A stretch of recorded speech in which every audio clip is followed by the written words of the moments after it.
Hi, welcome to Havilah's podcast. I'm your host, Havilah, and today we are jumping deeper into the topic of sexuality, the topics that we don't often talk about in the church, but really are pretty important that we actually have these conversations.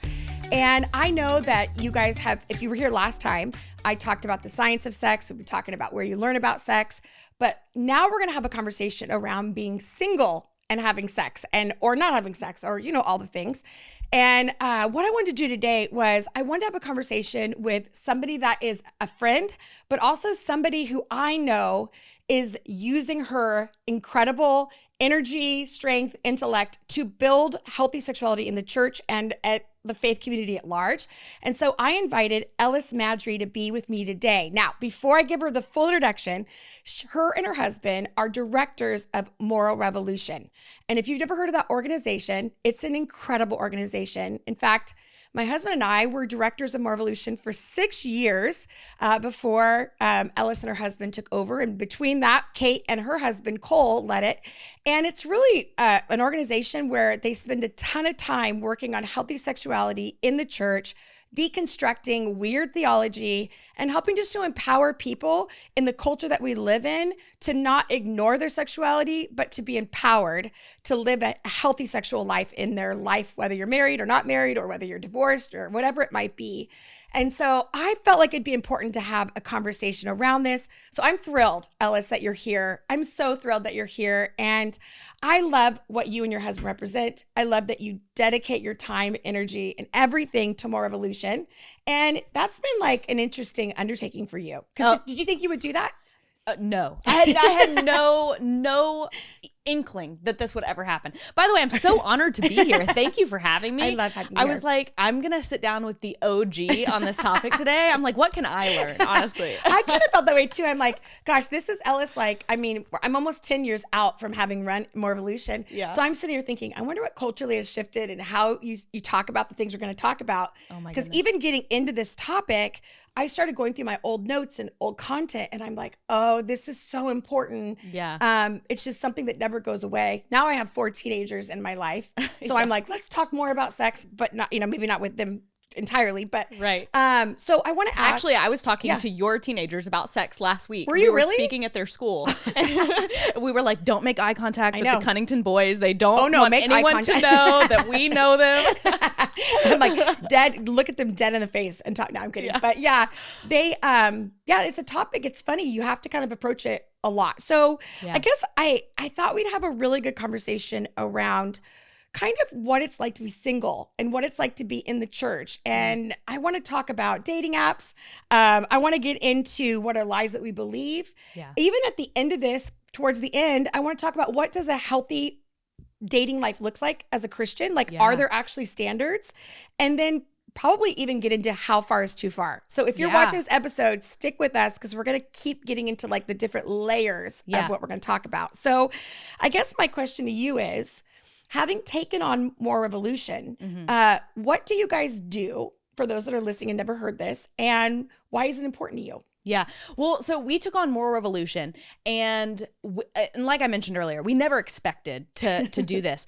I felt like during the summer of 2023, I was in the car. We're in the youth ministry world and have been for a while. And we're on our way to a youth conference. I had my headphones on and I felt like God spoke to me, like not audibly, but it was just a knowing. Yeah. And to say, you are going to use your voice in the next season to speak on issues of sex and sexuality. And I'm kind of a politically leaning person. And I felt a strong, sense from the Lord. It's not political. This is kingdom. Wow. And I was like, okay. I ripped my headphones off in the car. I tell my husband about this. And this is not my MO. This is not how I talk. I mean, and we're so busy. He's driving and he's like, okay. He's freaked out that I have totally, cast a vision for our life that's totally different than what it currently looks like. He's like, babe, you're going to have to pray about that. 4 days later, Caitlin Zick sends me a cold DM on Instagram and is like, we're looking for new directors of Moral Revolution. I'm not sure if you've ever heard of it, but we teach about healthy sex and dating and, to the next generation. And I was like, oh my goodness, what is happening? So God had prepared you. God had prepared me. He gave me a 4-day heads up Wow. about what was coming my way. And then, and honestly, when we, even after that, they interviewed us for the job and we were like, we know y'all talk a lot about marriage, a lot about parenting. We've been married for like 2 minutes. We have no kids. Like, we're not your people for that. But we have a combined experience of 50 years single and dating. Yes, you do. Yes, you do. My husband was 33 when we got married. I was 25. And so we were like, if you want people to talk about healthy sexuality, especially in singleness, and what it looks like to date right now, we're your people. Oh, and so I'm so excited. Yeah, it's been an adventure. But yeah, we're it's glad funny that myself and Kate and you, like, we all really were cold turkey and went in. It wasn't like we had this premeditated, I want to get in here and start something. It was more like, actually, that I believe in that, but I'm sure you had a huge learning curve as well. Oh, yeah. So I guess let's just jump right into dating in the church. Yes. Because that's the first thing that if I was single, I'd want to be talking about on a podcast like this. So, okay, so dating as a Christian can feel like we're living, like walking this tightrope between being too picky or settling for someone who has a Bible. Yeah. And so how do you know when to hold out or when to take a chance Totally. with somebody in the faith community? Well, I think one of the problems that we have created for ourselves, honestly, in the church is that we've confused standards for preferences, right? So you have standards that are just your absolute non-negotiables. If I marry someone, they are going to have this. And then you have your preferences of like, oh, I'd really like this in someone. And we are getting those mixed up. Wow. If our standards are measured by scripture, it's like, I mean, okay, so the dating advice that scripture gives us is don't be unequally yoked. Okay, so I'm looking for someone who has a real relationship with God. Yes. And then scripture is kind of quiet other than that on what to look for in a spouse. And so I would say anything physical, anything that's like personality driven, all of those things would be preferences. And maybe you get some compatibility issues in there, but the vast majority of things that we have said, this is my list, our lists are made up of preferences and not standards. One of the ways that I got around this as a single person is I had a rule, which was I say yes to first dates. Ooh. It was just my rule. This. I'm like, if I know that they love God, I'm going to say yes to a first date. Why? Because we typically put way too much pressure on a first date. And if I just know that I have a rule, I say yes to, it's just a first date. Right. I say yes to this. I would say yes to pretty much anyone. Yeah. You know? Yeah. Like as long as they meet that criteria of loves the Lord, has a dynamic relationship with God, then I'm going to say yes to it. It takes the pressure off of the first date. And it also opens me up to go, I don't know. I mean, this wouldn't necessarily maybe be a person that I would have considered before, but I'm here now. Like, let me consider. And so I think taking some of the pressure off and really just making that differentiating line between these are the standards that scripture lays out and everything else is really just a preference. And those can change. And those standards are often given to us by our caregivers or like our parents or our leaders. But ultimately, I love that the bare bones, like what does scripture say? Yeah. I definitely did not marry somebody that I would have thought. Yeah. And I know a lot of people don't. And so you really have to give someone a chance. It can't just be face value. I love that. So always take a first date. Yep. Did you always call it a first date, or was it sometimes like, I'm just going to hang out with them, I know they like me? Yeah. Like, I don't know how the dating world is now, but to say a date, I don't know if are people courageous enough to go on dates? Some are. Okay. Some are. It feels like it is getting less and less. Yeah. You've got a lot of people sliding in the DMs. And so, a lot of the conversations we have with young people is just encouraging guys, like 60 seconds of courage. You know what I mean? Like we say, there is nothing more attractive in a guy than confidence.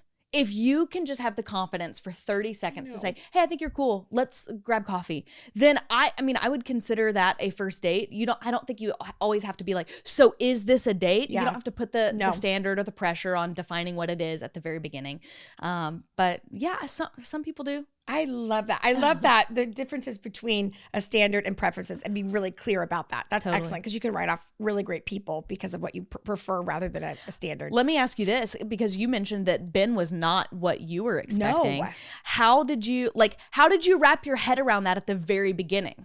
Well, I initially thought he's such a nice guy. So I did the same thing. Like, I'll have a conversation with this guy, and I enjoyed him.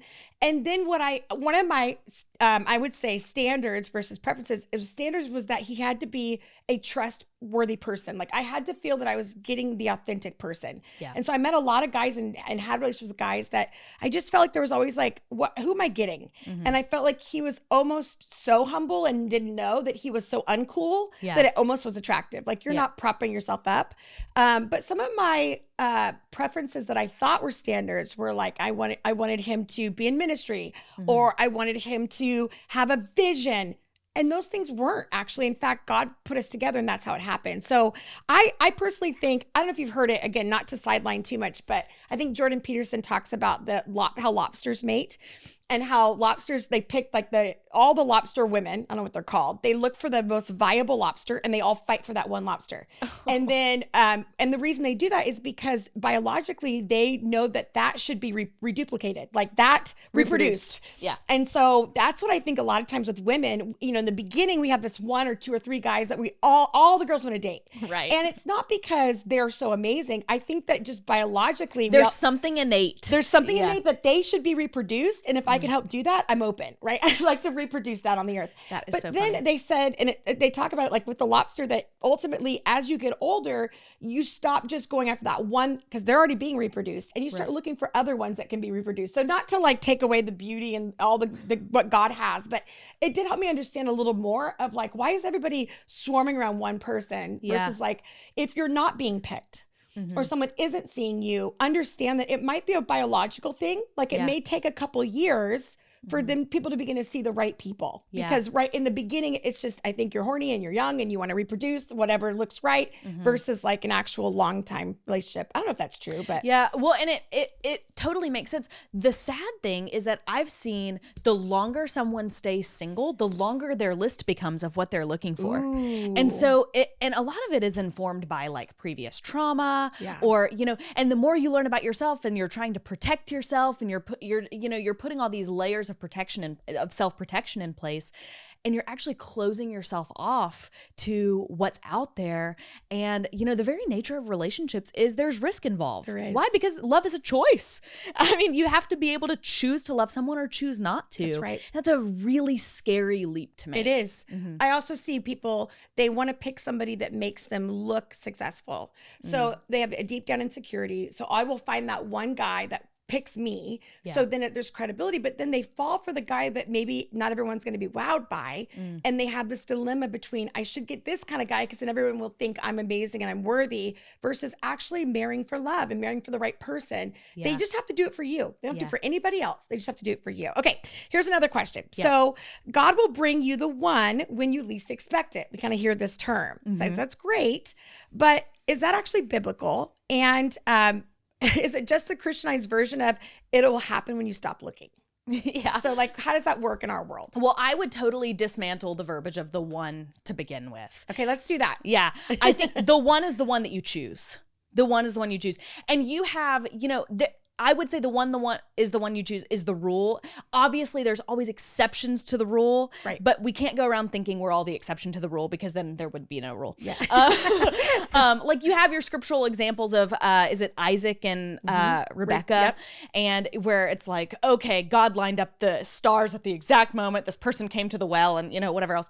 It usually does not happen like that. And so if we get so stuck on this idea of there is only one out there that's for me, then that's a dangerous place to be. It is. And so I think we have to be open to the fact that, okay, I have a choice in this. Like, God is going to give me a choice, and your life may look different depending on your choice, but that doesn't mean you've like shipwrecked your entire life by choosing between one great guy or another great guy.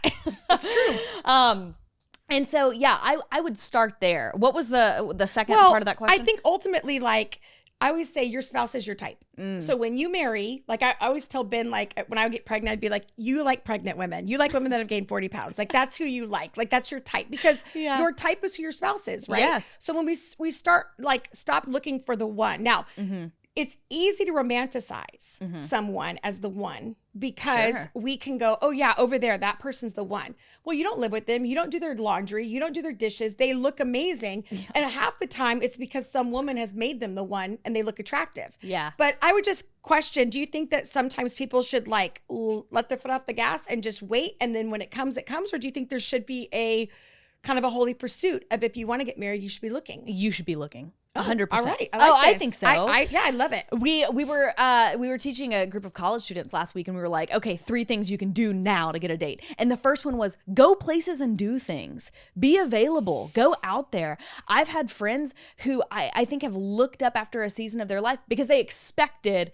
when it's time, it'll just happen. And it's like, we don't have that idea about anything else in our life. Imagine we had that idea about our career, and it's like, you know what? I'm going to sit at home and I'm going to be in my routine, and like when God wants me to have my dream job, it'll just be offered to me.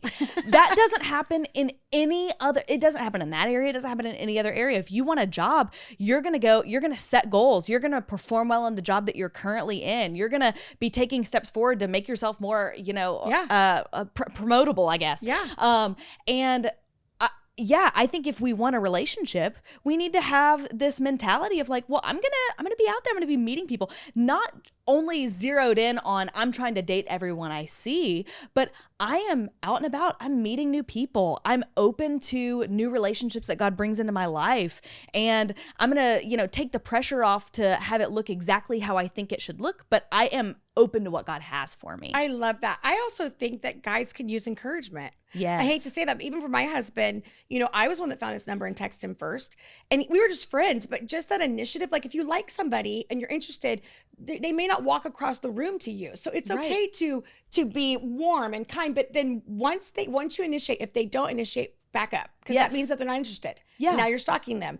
But I have found, I remember one time I was in China on a missions trip with our leader, and there was a single girl that had been friends of ours forever. Yeah. And the guy on the trip, they kind of started having this chemistry, and he went to her and said, I don't know what's going on, but like, I'm not interested.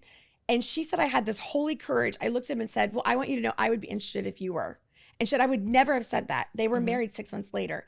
And because he didn't see her like that, but there was this natural chemistry, but because she said it, it allowed him to see her. Oh, wow, she would be. And then all of a sudden, God put them together. So I think sometimes you got to drop the handkerchief. I do. You're walking by and you just drop it, and you're just like, okay, drop the handkerchief. Drop the handkerchief. I like that. That's not you. That's not turning everything around and you pursuing. Like if you're taking inventory of the last 10 times you've spoken to this person, and the female has initiated 8 or 9 of those conversations out of 10, he's probably not interested. But like, there's nothing wrong with, leaning into our feminine a little bit. I know. And just being like, I'm available. Wouldn't you agree, though, that if a guy's interested, it doesn't matter how quiet he is, how shy he is, he will do something. I feel like there's something within him. Like it doesn't mean that, now you can initiate initially, but I think for a man, he will. It's amazing. I've seen the most passive guys pursue. It doesn't take much, but just that one pursuit. Yes. Okay, let's talk about purity culture, because, you and I have been in this kind of world. Yeah. So what's the deal with purity culture?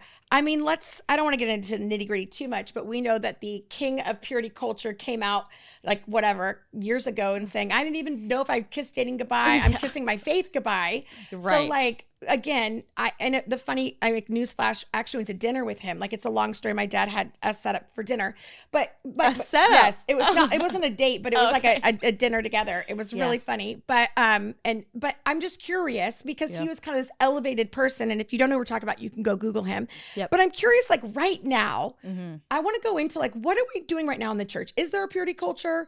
Is there not? Is there leftover? What's happening? There is. There definitely is. And I think this is what's happening, to be honest with you. Purity culture has so much more to say about what sex isn't than casting a vision for what sex is. I think that's good. What does that? Yeah, what does that mean? I think if we had a true vision of why God created sex and just how beautiful and spiritual and holy sex is, and we really treasured it, and that was the perspective through which we approached conversations around sex and sexuality, then we would avoid a ton of these just like rules-based things. I think the church has just been I don't know if it's scared to like cast a vision for what sex is, and just in an effort to like control behavior. It's just like, well, just if you would just follow these rules, then you could just, get this part of your life and stifle it and, do whatever until it's time and it needs to turn on.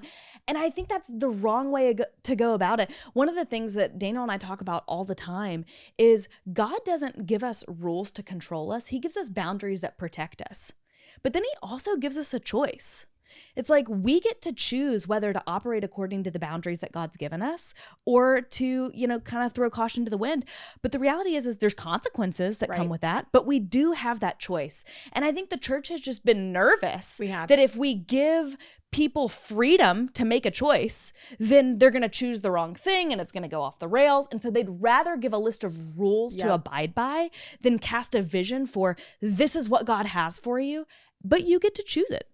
That's so well said. I love that. I so love that. Focusing on the yeses of God rather than the no's. And the no's are always protective. Yeah. They're never to control. Right. So how do we set solid dating boundaries without turning relationships into like this guilt-ridden, hyper-spiritualized performance? Yeah. How do we figure that out? Well, I think conversations around boundaries should happen often. Yeah. We always like think, okay, it's at the beginning of the relationship, we're just making things official. These are our boundaries and like, let's go with God. And it's like, okay, let's have that conversation once a week. Like you have emotional needs and, things that come up. Okay, you have physical needs. Yeah. There's things, your body, soul, and spirit. And so these are ongoing conversations to have. I feel like if we just learn to, as often as you have a check-in conversation when you're dating someone, it's like, how are you feeling like this is going? Obviously you had a hard week and I kind of felt like you were distant and is everything okay here? Like as often as you're having little check-ins in your relationship, you should have check-ins about the physical aspects of your relationship as well. Yeah, I also think, and again, I wish this is easy. I'm going to say something really difficult and complicated, which is your physical life should not go further than your relational and emotional life. Yes. So what happens a lot of times, and you see it in culture, which is I'm gonna get naked with you before I even know your middle name, before I know how you grew up. I know nothing about you, or I'm gonna make out with you, but I know nothing about you. And so what happens is, and I saw a lot in high school where these guys and girls would hook up and then they did the awkward like hallway dance of like they're not talking, but everybody knows they hooked up. Yeah. And what happens is there's this awkwardness because there's no real depth in the relationship. So I took something from you, we gave each other something, but there's no like foundation. And so what I found was if you actually have boundaries and standards around your physical life and you go, I'm not going to kiss you until I know that we are like going to be something. Yes. I'm not going to hold your hand if I think you're dating 3 other girls. Like it's not manipulative, but it's like I have these kind of boundaries that allow there to be intimacy. Like I didn't drop the L word until I was ready to drop the L word. Just because somebody else is dropping the L word or trying to be physical, you're allowed to have those inner boundaries that say, is my heart and mind, is it caught up to this moment? Yes. And I think we kind of feel like we owe that person. Well, yeah, we're dating, so this is what we have to do, versus allowing there to be like, am I caught up? And I think that's the conversation, because a lot of times people don't even talk about those things. Right. And they have this whole physical world that's all the way at like level 7, but they don't even talk about being angry. Yeah. They're still at 2. They're afraid to talk about. So how do you navigate physical relationships in the church? Because I'm with you, like we don't want to put weird is it above the waist, below the waist, is it one breast, is it 2 breasts? Like I hate to say it, but it does get like so weird. Totally. So like but we have to say something. Yeah. Which I know with my boys, I've just said, I love you guys, there's a time for everything. Yeah. And you will always have your sexual intimacy. Like that's going to come when you get married. You get to be as sexual as you want to be. The marriage bed is sacred. Yeah. But you have to understand that if you fast forward that, there's going to be a false intimacy that's not quite there yet. So tell me, how are you guys navigating that at More Evolution? Well, let me say this. Jason Valentin has a teaching on this that's better than anything else I've ever heard. Really? Okay. Yes. He calls it the intimacy ladder. Have you heard him talk about this? No. Okay. So he talks about when you're building a romantic relationship with someone, imagine it like a ladder, and you've like just an old-fashioned ladder that meets at the top. And on one side of your ladder, you have commitment. And on the other side of your ladder, you have intimacy. And if your commitment or your intimacy were to ever outpace each other, all of a sudden your ladder starts to lean and it becomes unstable. And so your level of intimacy should never outpace a level of commitment in the relationship. And that's like physical intimacy, but that's emotional intimacy as well. Spiritual intimacy. Spiritual intimacy. Exactly. And so as you are growing in your commitment to each other, okay, I'm going to take a step forward in how far into my heart I let you, or okay, maybe now I'm ready to hold your hand because I know that there's an element of like, I know you're interested in me and there's a level of commitment here. And so those things grow. And then at the top of the ladder, you obviously have marriage, which would be peak commitment and peak intimacy, body, soul, and spirit. Perfect. And so I think when things start to get out of whack, when you outpace one or the other. I agree. And I know when Ben and I outpaced each other because I was 25 when I started dating and I was like ready to, have sex. I was ready. Like, let's do this. I've been waiting a long time. But what I found and this is just like kind of a sideline, but when one of us would outpace, like one of us would push the intimacy level or the physical level, then there was this weird little shame thing of like, well, I pushed them and now I want to have boundaries, but because I pushed them to go that far, now I'm going to this awkward dance of, well, now they want to go that far. We both said we didn't do this, but I was one that pushed them. So there's this weird loyalty to it versus like, no, it's okay to say, I made a mistake. We went too far. I don't want to do that again. Like, here's some good boundaries. Yes. And don't do it every night. Well, as we're laying in my bedroom, we need to have boundaries, like actually setting it up. Like, hey, let's not go into my bedroom or let's not drive alone or whatever it might be because you're being kind to yourself rather than controlling. And I would also say it's always okay to walk a boundary back. Ooh, that's like, good. What you thought was going to be the boundary, and then you realize actually that was too far, or that put us in a compromising position that led to more.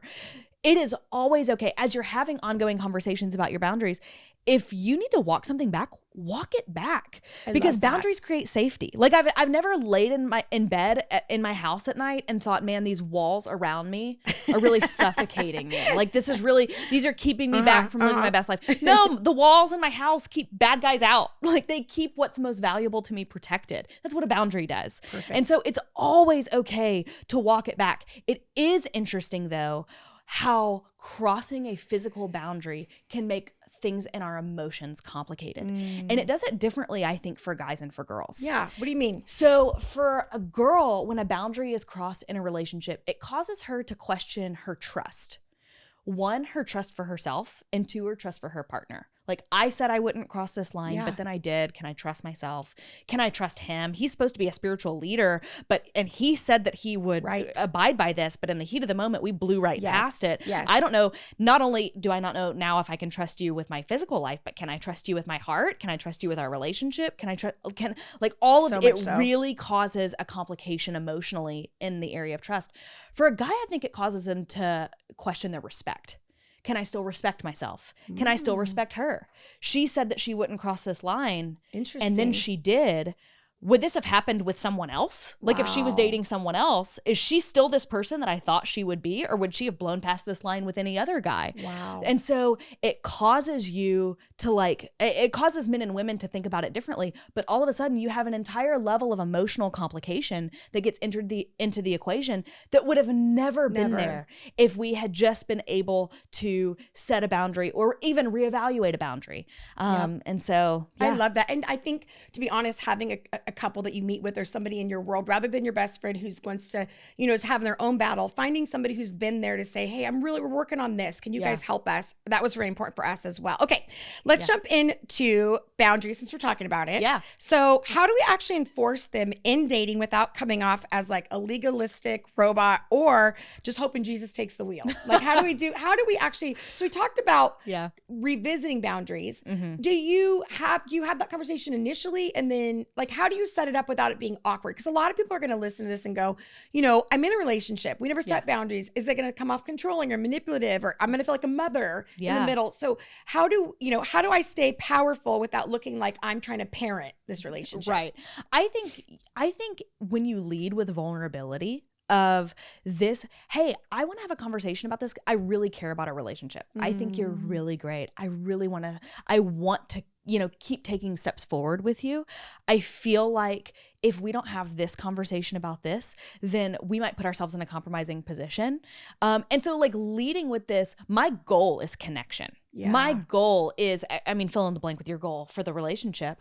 And I think when you lead with that level of vulnerability, it's much easier to say, here may be some of my concerns. Yeah. Here maybe I wish, and I think you can even be honest and be like, I wish we'd had this conversation earlier. I feel a little awkward bringing it up because we haven't talked about it. Right. But if you can lead with that level of vulnerability, this is how I'm feeling. I mean, talking about an emotion is tough. It is. Voicing an emotion, It is. expressing a need is tough. Okay, but how are we ever going to have a healthy relationship in marriage if we can't learn to do that in these preliminary dating Very stages? true. With the I statement, I Yes. feel, not, well, we need to feel, or we should, you're not a we, we're an I right now. I think there's some of that where we need to have better boundaries versus I really want to honor you and honor our future. So I have decided that I'm no longer willing to. Totally. Some of those verbiage. Okay, so let's talk about dating apps. We're going to take it up. Yeah. We're going to bring it up a little bit. Okay. So dating apps, let's talk, are they cool? Are they bizarre? And in this modern world, is this where people are meeting their spouses, or is it, is it just like a weird portal where guys just put Jeremiah 29:11 in their bio and we find out that they're just as weird as every person? Like, what's going on with the dating apps? Should parents that are watching this, is this a safe place for our kids? I want to know about that. Okay. Wow.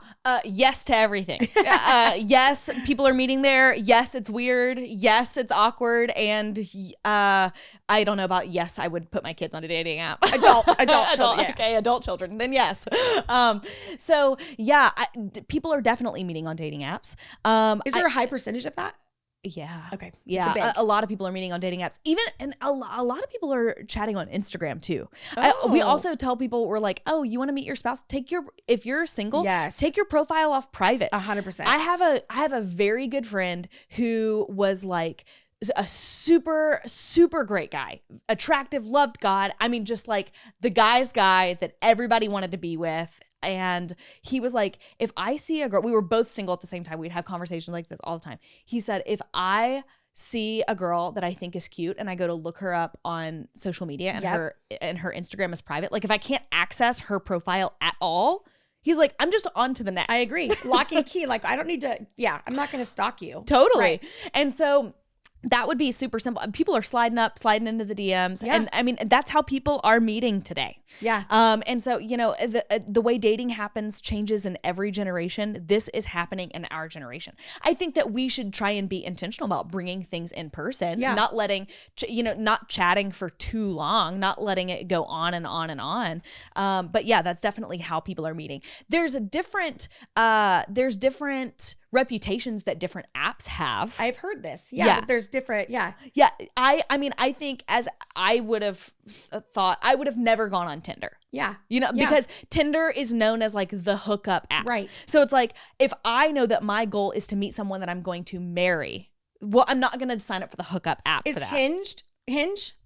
People are meeting on Hinge. Which is so funny. In Christians my are brain, meeting I on think Hinge. like unhinged. So I'm like, oh, I'm not going on there. Like I would be, but this is fascinating. Yeah. Like the funniest story I never went public with this. This is so funny. Oh my gosh. But this is back in the day before I got married. Yeah. It was just starting, these dating apps. And you could actually go on. You didn't have to even create a full, you didn't have to sign up. It was like no paywall, nothing. Yeah. So my girlfriends and I one night set up this profile for me, and it was just a joke. Like we put all my stuff in, but we just set it and left it. We forgot about it. I mean, completely forgot about it. My wedding night before I got married. This is so funny. I go ding, get matched. And literally, I got matched the night, like my dress rehearsal night. And we just, all of us girls laughed. And I just deleted it. Like, yeah, but it was just, the irony of it all was so funny. So right? funny. He was from England. That's why I always laugh. I was like, Daniel, was it you, my sister's husband? I'm teasing. Okay, so let's jump into just kind of some rapid fire ideas a little bit. But so lies that a lot of times women and men believe in the single life is, what I guess I should ask is, what is the biggest lie that I think single men and women are believe about dating relationships, and how do we shut them down? Like, what are we finding right now that are like, this is not serving us well as a culture? I mean, in dating specifically, I would say one, your life doesn't start until you get married. Ooh, That that's would a good be one. that would be a really tough one. I think that one plagues women a little bit more than it plagues men, because 100%. there's so much that's woven into us that's like made to be a nurturer, that's made to take care of others, and so we really feel like I can't step into something until I'm married. Yeah.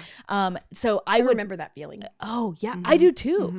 And I will say, like, I look back and I'm very proud of the way that I lived my life before I got married. Like, I moved across the country. I took a job that I was scared to take. I really was like, I'm not going to be held back.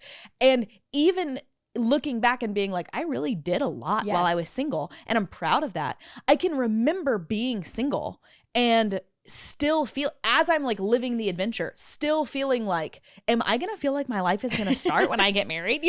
So it's not just this one or the other. There's always, I think, this cognitive dissonance of like, what is coming. Totally. But don't let that stop you from taking a risk. Don't let it stop you. I mean, just be in motion. I agree. Be in motion. I agree. And also, don't waste your time with someone who's not going to marry you. If you want to be married, then, and it's been years, and if you're just going, well, we're waiting for the right money and the right timing, and you're planning your wedding and they're not, you need to really go, you're allowed to say, I don't want to win. I don't want to spend any more time doing this. Yes. Like, as women, I've seen women just waste years of their life on the wrong person. Totally. And it just doesn't serve them well. My husband got married. We got married when my husband was 33. Yeah. And he looks back and he's like, wow, that was late.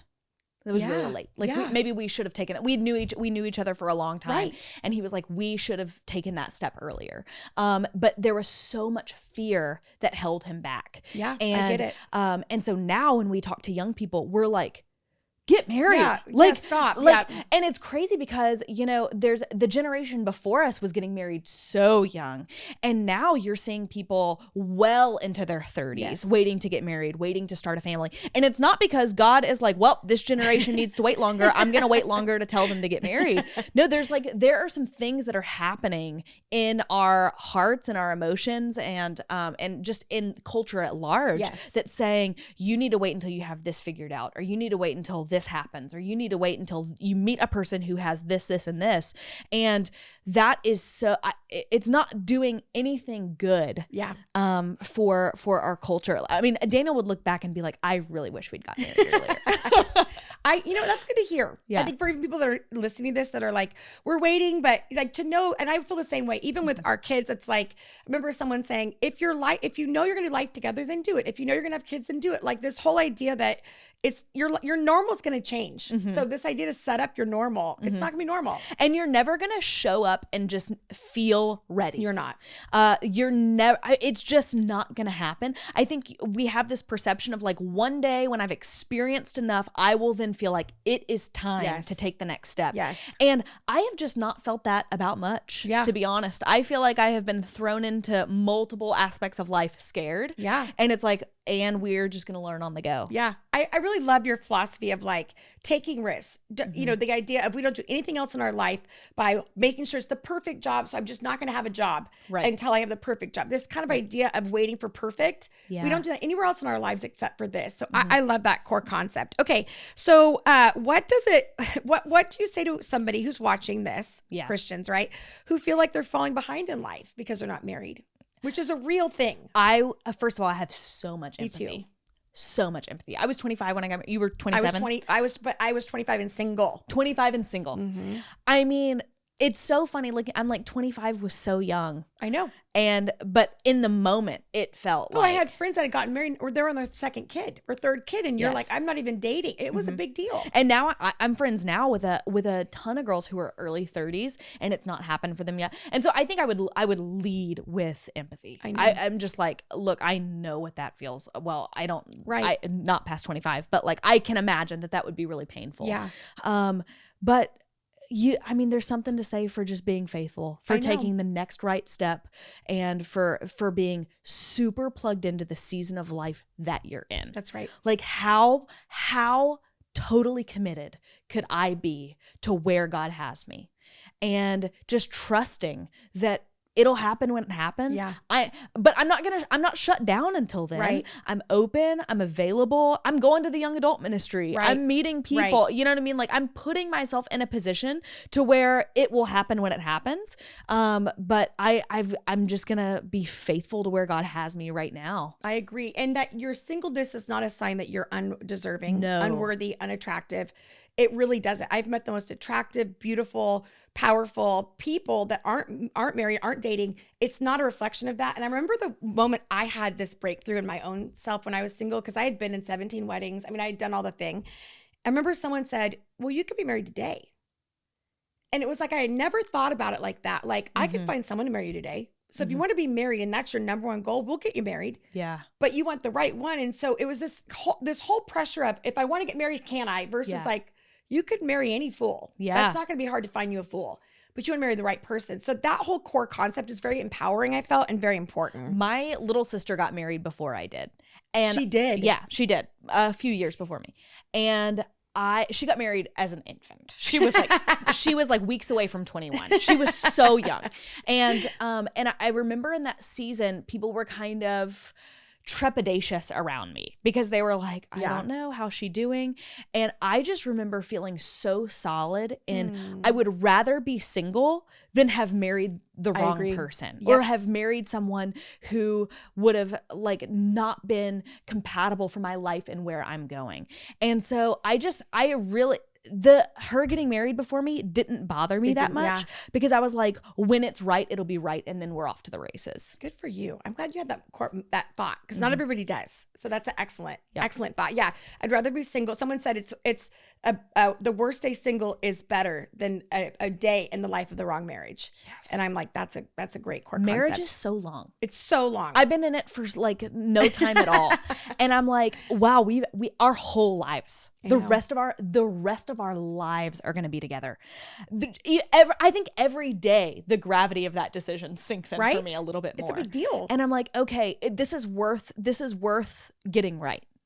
There's a balance. You have to really fight between I am waiting for perfect and I am willing to jump in and take a risk. I believe that. You have to weigh it. But I think if you find someone who really loves God and has good character, I agree. That will take you far. I always say too, you have to be attracted to them. Yes. Because you look at them every morning. Like you're going to be having sex with this person. So this idea of like God will take care of it, possibly, but ultimately you need to have some kind of sex drive toward them. Totally. And some people think that's not a big deal. I think it is because ultimately you want to have an intimate life. Now, whether that's looks like one time a month or 3 times a year, that's between you and them and God. But I'm talking about just this idea of like, this is important. And then also I think that you have to enjoy them because if it's just about sex, you'll trust me, when you get married, you'll have sex and then you'll go, what else is there? And you don't have any hobbies together. You don't enjoy playing together. Right. So you marry somebody with a friendship at the core. I also want to ask you this. So as we've talked about sexuality, now I want to ask you one question, but I do want to mention in More Evolution, there's something called Date Well. Yes. And it's a program you guys created for those that are single and trying to learn to date. Can you talk about that for a minute? Yeah, totally. So we have an entire course. We actually have one for women and one for men. Oh, cool. And it is a community of people who want to date well. I love that. Honestly, it does a lot of inner work on who I am and who God's created me to be and getting some like things settled and healed inside of myself so that I am now ready for a relationship. And then it just talks about, that's cool. Everything that goes into a healthy relationship, Date Well covers. So if no one taught you how, if you've come out of bad relationships, if you have kids that you want to date well, these are great resources that anybody can grab. And we'll throw this in the show notes for everyone watching. Totally. So what do a healthy, God-honoring dating relationships look like in the church? And like practically, like how do we know if we are in one? Like, I know it sounds funny, but I think people want to know. A lot of times there's judgment about someone. Oh, that looks like a good Christian relationship. Yeah. But the truth is, what does it really look like to have a good, healthy, godly relationship? I would say, well, first of all, Proverbs talks so much about wise counsel. It's like the people who will tell you the truth in your life, what are they telling you? Because sometimes we will lie to ourselves. True. Very true. We have a mentor in our life who says that the absolute hardest thing that a person could do is be honest with themselves. Wow. That is the hardest thing. Radical honesty. Yeah. To be honest with ourselves. Because we will lie to ourselves all day long. Absolutely. So what are the people who we trust, sometimes more than we can trust ourselves? What are they saying about our relationship? Do we have their sign off? I think that's a really good litmus test. But I would also say that if you are in a relationship where you can voice what you're feeling and what you need, you are in a healthy relationship. A very rare, I mean, it's a really great relationship. Yeah. Not always rare. It's kind of 100%. rare at times. Yeah. We were talking at a, in a college setting, and the students, we kind of pulled the audience, like, what do you want us to talk about? And there are a lot of single Christians in the setting. And they were like, we want you to talk about sex in marriage. They're like, yes, okay, yes. we want to hear about sex in marriage. Cast the vision. What is it actually, what's it actually going to look like? And we told them, we were like, there's actually good news for you guys. That's if right. you want to have a healthy sex life in a relationship one day, like in your future marriage, the best thing you could do right now to prepare for that is learn to identify what you're feeling and what you need. Yes. And because if you can't do that on a basic level in your relationships now, then how could you ever expect to be able to do that in the most vulnerable, most intimate part of your life? Having a sex life with someone is so, I mean, it's a life. It is. You start It's a at full zero. life. I It mean, is. Think about a baby when it's born cannot do anything for itself. That is a sex life. It is. Very true. And then as you learn and grow and, all of a sudden, that life becomes a little bit more self-sustaining. Better. Yes. It does. Like, I'm almost 20 years in. I am like, we have the best sex, and that sounds so TMI.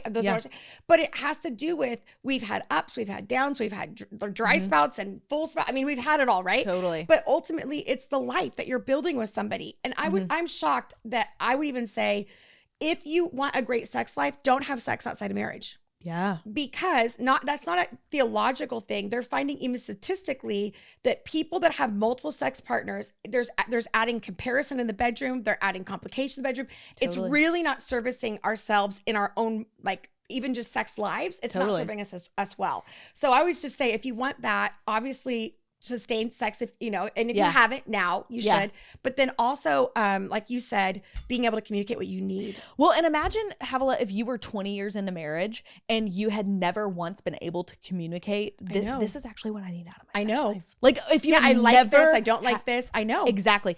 And so, but you will never be able to be vulnerable enough to say those things if on a basic level dial it back when you're dating and you're not able to say, I actually am really triggered right now. Right. I am overstimulated. Right. I had a bad day at work, or I had a bad day at school, and I feel like I need a little bit of space, really or good. I need a bath, or I need, fill in the blank with what you personally need. If you can't communicate those things, then you are headed nowhere fast. And so good. Your original question was, what does a healthy relationship look like in this season? And I would say someone who you're able to be vulnerable enough with to say, this is what I'm feeling and this is what I need. That is so powerful. And then how do they respond to that? That is so powerful, Ellis. I love that. And it's so true. You can't tell somebody what you like at the most intimate level if you can't tell them you had a bad day or what you need. I love that. Love the love. I also want to say one last thing I forgot to mention. The dating apps, people meeting each other. The thing I did when I didn't know Ben is we text each other. The first thing I did was I found a mutual friend and I asked them, who is this guy? Is he a good guy? And what's his reputation? Oh, yeah. And so I think we can learn a lot about people, not from their ex, not from the gossip, but just simply somebody in their life that can go, that you need, just like we get references for a job. Yes. You should be getting references for who you date. I also think people need to ask the people in their life, do you know anybody that you could set me up with? I do too. 80% of people that get together is somebody in their inner circle that knew somebody else. 80%, that's like 8 out of 10 people. Yeah. The person you're going to marry or end up with, somebody in your world knows. Yes. It's that critical. It helps when you have someone who knows you and can vouch for who you are. I know. And knows someone like, actually, can this sell might you. work. And like your wingman or wingwoman, like she's amazing. I agree. 100%. Listen, this has been an awesome conversation. And for those of you that want to know more, you can go to moreevolution.com. It's just they have so many resources. Date well. They've got topics on sexuality, devotionals, books, curriculum. There's so much there. And there's also a movement that they are partnered with called Changed Movement, which is about same-sex attraction and how to really navigate that, because that's real. And we shouldn't be ashamed of that. We should actually learn how to steward that and understand what God says about that. If you're watching this in real time, listen, I am going to be in Arizona at Legacy Church. If you're watching this live, at Legacy Church, Arizona, Chandler, Arizona, I should say, this weekend. So I'd love to see you. Come meet me. We'll put that in the show notes. And lastly, for those of you that are wanting parenting sexuality, I did talk about this last episode, but I have a parenting sexuality course that's available on our website. And lastly, wow, we got a lot going on. If you are part of the Truth Academy, you're part of our Truth Academy like students, we have a we have a Vision Monday coming up, and we're jumping into radical growth, how to grow a vibrant spiritual life. So if you're one of those students, we're jumping into our Vision Monday. So make sure you catch us on Monday. And if you don't know anything about it, look at the website. You can join us and become part of our community. This has been such a good topic. I mean, I feel like we could talk about so much more. We didn't even talk about orgasms. We didn't talk about but we could. Masturbation. But yeah. Anyway, listen, we're going to have another episode. But listen, this has been awesome. And I do agree. Everything you're saying, even 20 years in, I'm like, oh, that's really good. It's so good.